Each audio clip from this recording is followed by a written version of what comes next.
इकडे पुणे सोलापूर रोड लोणी आणि वाकवस्ती या ठिकाणी देखील मुसळधार पावसामुळे लोकांच्या घरामध्ये पाणी शिरलंय आणि त्यामुळे मोठं नुकसान झालेलं आहे। या सगळ्या परिस्थितीचा आढावा घेतलेला आहे आमच्या प्रतिनिधींनी। पुणे सोलापूर महामार्गालगत लोणी काळभोरच्या जवळ असलेली ही कदमवाक वस्ती आणि या वस्तीमध्ये काल रात्री झालेल्या मुसळधार पावसामुळे लोकांच्या घरात पाणी शिरलं।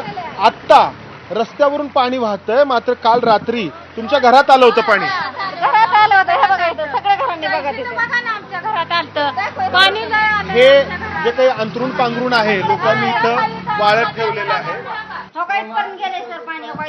तर ही जी खूण दिसते आहे ना, तिथपर्यंत काल रात्री पाणी शिरलेलं होतं। बघा, ही पाण्याची खूण आहे किंवा व्रण आहे या भिंतीवरती उमटलेला, आणि त्याचा परिणाम म्हणून लोकांचं हे जे काही घरातलं साहित्य आहे ते खराब झालं, पावसामध्ये भिजलं। रात्रभर तुम्ही जागाच असाल? हा, वर बसतो रात्रभर जागाच आहोत आम्ही। रात्रभर जागा 1 वाजल्यापासून आम्ही वरच आहे। पाणीच घरात होतं, समजा राडा झालाय, वाहून गेलंय समजा आमचं। हे सगळं आपण या घरामध्ये हा चिखल पाहतोय। इथे चिखल होतं, आम्ही सगळं समजा काढलं, बाथरूम बिथरूम सगळं गच्च भरले होते। ही गच्च भरलं, हिचं पाणी लागलं, म्हणलं नर्द्यात जाऊन जीव जाऊस तर आपलं बाहेर या म्हणलं। मग हे पहिल्यांदाच एवढं पाणी आलं का? ह्याच्या आधी येतं?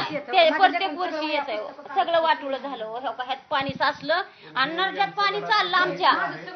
सगळं जे आहे जागेची फायली, जागेची कागदपत्र, टीव्ही ही कलर सगळं हे या घरातलं बाकीचं साहित्य आहे। पुण्यापासून काही अंतरावरती असलेला हा लोणी काळभोरचा परिसर आणि तिथली ही कदमवाक वस्ती, ज्यामध्ये रात्रीच्या पाण्याने हा हाहाकार उडालाय। कॅमेरामन विजय राऊत समंदार गोंजारी, एबीपी माझा, पुणे।